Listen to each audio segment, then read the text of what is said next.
Hey everybody, today we're going to talk about a simple task you can do to help track your stock.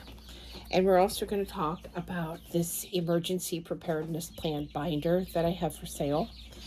Hi, I'm Sheri Richerson from Experimental Homesteader Exotic Gardening, SheriAnnRicherson.com, and biannualblogathonbadge.com, and welcome to our daily vlog.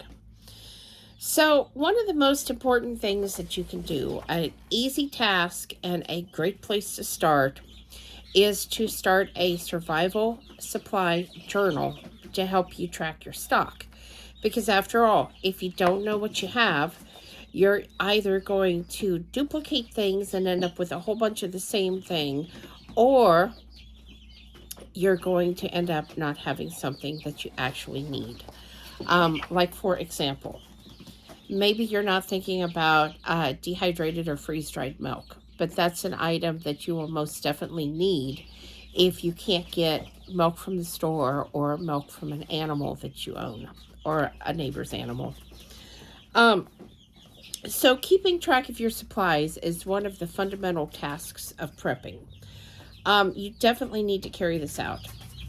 This will also help you prevent things going to waste or spoiling, because you can keep track of the expiration date and you can use that item up before it actually goes bad. And again, and make sure you don't overbuy or underbuy, which is really, really, really important. You should always be rotating your stock with the oldest items to the front and the newest items to the back.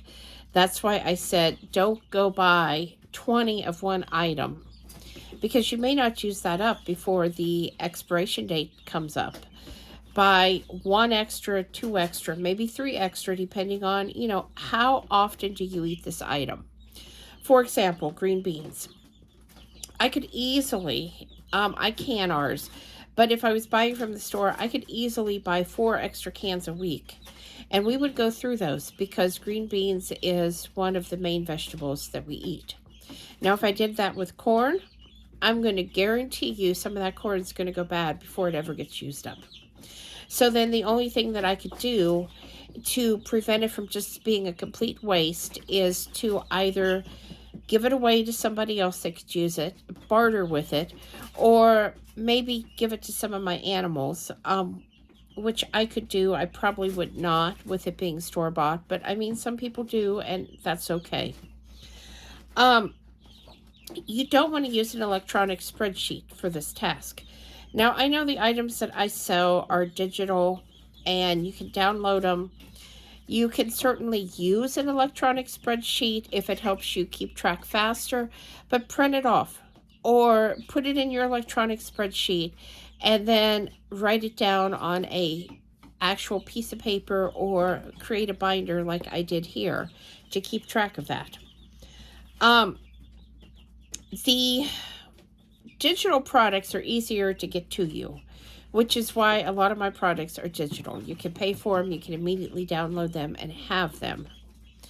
So, but again, you can get them printed off, and if you don't have a printer, there are places that would print for you.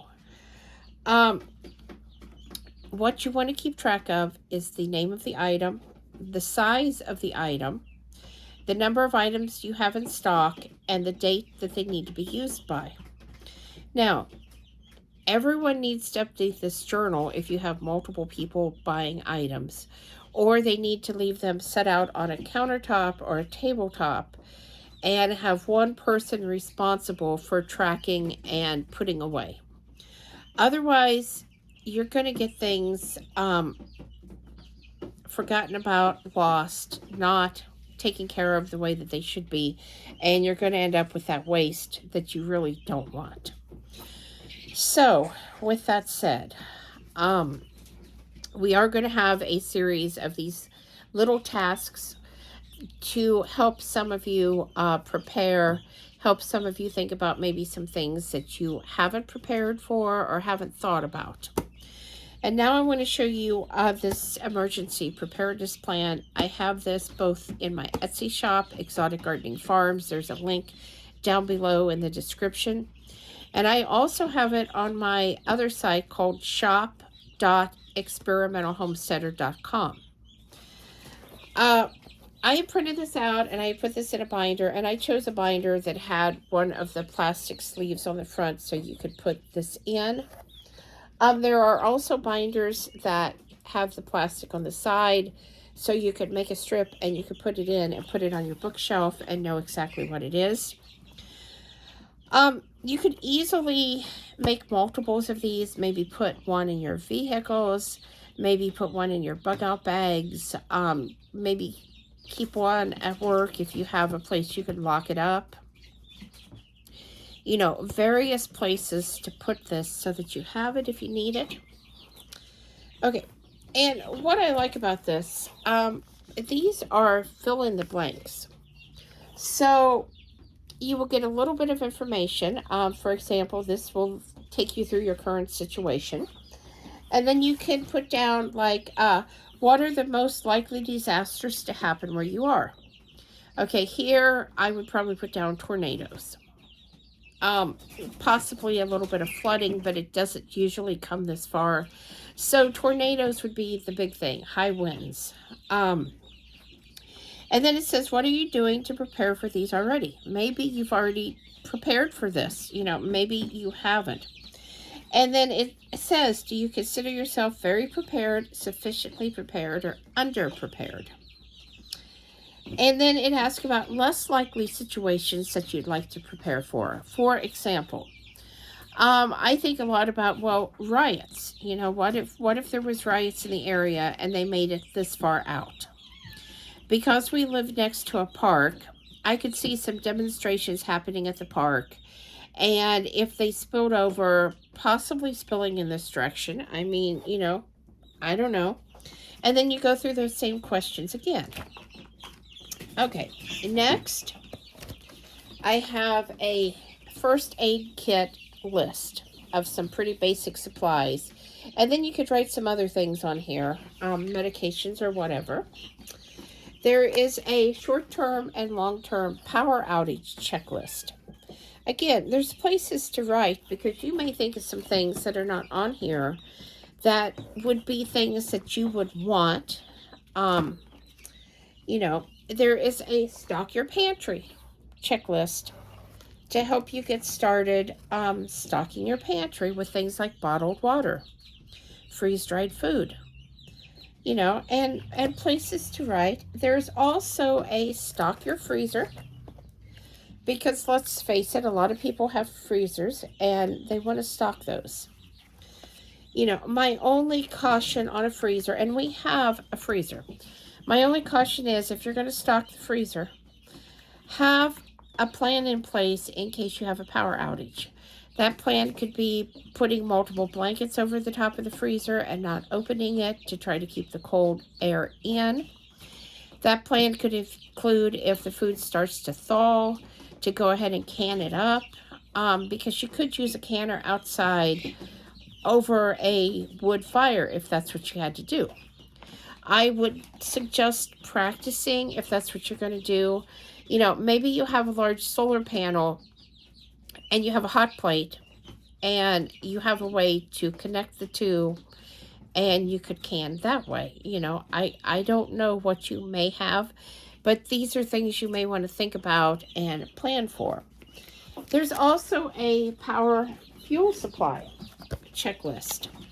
And what I want to say about this, you know, batteries, generator, fuel. With the high fuel prices that are going on in the U.S. right now, are you already stocked up on fuel? Are you doing okay? You know, are you afraid there's going to be a shortage and maybe now the prices have gone up, you don't have the money to stock up? Don't just let fuel set and set and set and set in your garage because it will go bad. Rotate it out. If you've already got a huge supply, you know, I know there were people that we went to the gas station and they had containers in the back of their truck and they were buying 100-gallon or more worth of fuel. If they just let that set, and especially if it was in unapproved containers, they're going to find themselves with some problems. in the future. So again, use approved containers for fuel and rotate it out, even though I understand right now prices are really, really high. And you might think, oh, I got this so cheap, and no, rotate it out. That's what you want to do. There is a checklist here for kitchen supplies. And you might think, really? Okay, what about a washing tub to wash your dirty dishes in, unless you intend to use plastic or paper? You're going to need a way to wash dishes. What about a small camping stove? Because you're going to need a way to cook, and then you're going to need fuel for that stove. Now, yes, you could use an open fire. If you have a wood burner, there's a way to cook. If you have a barbecue grill, there's another option, especially if it's charcoal, because you could put wood in place of the charcoal if you had to. But think about these things. There's a section for preparing your home, and I feel like this could help everybody. Have you caulked and sealed the windows and doors? What about insulated the water pipes? Do you have a NOAA weather radio? Do you have a shelter area? All these things that maybe you think about or don't think about and don't have. You would have a checklist here that you could go through, and you could check off what you have, what you've done, and then you would know, well, look, we didn't do this. We might want to do this. There is a listing for personal care supplies. Oops.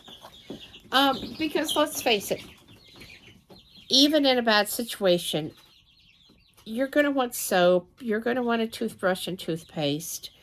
You're going to need your glasses or contact lenses. If you have babies, you're going to need items for them. There is a medication and health checklist. This is especially going to be useful if you have someone other than yourself that you're responsible for, and you need to make sure that they have their medications. Go ahead and write those down. So even if you forget them, you know what they are and can maybe find a source for them. Get your vehicle ready. Is your vehicle ready if you had to bug out today? If you had to grab and go right now this minute, is your vehicle ready? Okay. There's also a list for an outdoor survival kit. Because let's face it, you might have to sleep in a tent or under a tarp or under the open sky. You might not be able to get into a house or a hotel. You might not want to sleep in your car. I mean, that may be a safer option, but maybe your car is so small that it just wouldn't be comfortable and it's not going to work. So, think about that. Or what if your vehicle runs out of gas and you have to abandon it? And I know the best practice is to stay with your vehicle, especially in cold weather. But if it's a really dangerous situation and you've got to get out of Dodge right now, the last thing you're going to want to do is deal with a vehicle that's broken down or out of fuel. Okay, next, planning your food supply. This is huge. You have to have food. Okay, so think about how many people are in your household. How many days of food and water are you planning for? A lot of people are planned for 72 hours. So they're good. Some people are planned for a couple months. But what if the situation goes on for 6 months or a year? Do you have enough food to be able to make it through that time? Think about that. You need to think about how you will store it. Over on experimentalhomesteader.com, I have an entire post that talks about different places you can store food, even if you live in an apartment. There are so many places, like under your couch, if you have a couch that sits a little taller, under your bed. There are lots of places that you could store food, but the key is to keep track of that, because you don't want to store food, forget about it, and have it go bad. Another thing to think about is financial preparedness. And so many of us have just had our savings wiped out since COVID has started. Between fewer work hours or maybe no work, rising prices, it's been wiped out. So think about that. I also have in here a 52-week savings plan. And this is one that would be really easy to do. Yes, as the weeks go on and the amount of money gets larger, you're going to have to make a decision. Am I going to give up those coffees at Starbucks every week, every day for a week to be able to hit my savings plan? Am I going to give up going out to eat to be able to hit my savings plan? But at the end of the year, if you follow this plan, you could have $1,378 saved up. Doesn't have to be in the bank. It could be in cash. However you want to do it. There's also sheets for preparing for the elderly and preparing for the disabled. Because if you have an elderly person or a disabled person, or you are elderly or disabled, you may need supplies that a younger able-bodied person don't need. And you need to think about that, because if you take your elderly or disabled person out of their home and they're used to using a wheelchair, they're not going to be able to walk if it comes down to it. You need to take the wheelchair too. So things to think about. Other groups of people to prepare for, preparing for small children and also for pets. Because again, small children and pets have their own needs. And you need to make sure that you have those needs with you, those supplies with you, should you have to bug out. Even if you're staying in your own home, you need to make sure that you have an adequate supply. Because if you don't, somebody's not going to get what they need. Whether it be, pet food that you've ran out of, or diapers for your small child. And those things are going to make an already stressful situation even more stressful. I've got a go bag checklist here. I have quite a few go bag posts over on experimentalhomesteader.com, but this is just a basic so that you can have a checklist and get going, and then you can add other things in. I also have, and I talk a lot about evacuation plans over there, but I have an evacuation plan worksheet here. So if you've thought about making an evacuation plan and you don't have one, this binder is going to be so helpful. I have a home inventory worksheet that you could list your really important items in your home. This might be good for insurance needs, or for items that you would want to take or, hide someplace if you had the time to be able to do that. Also, important documents. There are many important documents that you want to put in your go bag and take with you. You may not want to keep them in your go bag. You may want to make copies. I know a lot of people wrap their important documents in, they put them in plastic, and then they wrap that in aluminum foil and they put them in a freezer. It's said that keeps them from burning. I don't know if that's true, as I've never had that situation, but that's what a lot of people have told me. There's also a readiness check, and it goes by quarter, and there's actually 2 pages of these, along with a blank checklist sheet that you can fill out with whatever else you think of that you may want to take with you, or at least secure in a secure place. Again, this is called the Emergency Preparedness Plan Binder. It is up in my Etsy shop. That link is down below in the description. And you can also find it on shop.experimentalhomesteader.com if you want to go over there and get it from there instead of from Etsy. I hope some of these ideas and tips today have encouraged you. Like I said, I really feel it is so important to start a survival supply journal to keep track of your stock. There are some sheets in here that could certainly help you to do that, but there's so much more in this binder as well. It is a digital download. You will have to print it yourself, and you will have to put it in a binder like what I did. I like to use these plastic sheets because it's easy to take the piece of paper out and then put it back in, and it keeps it protected. So please subscribe, join our membership, thumbs up, thumbs down, comments below, and stay safe out there, guys. We'll see you tomorrow with another daily vlog. Thanks for watching. Have a great night.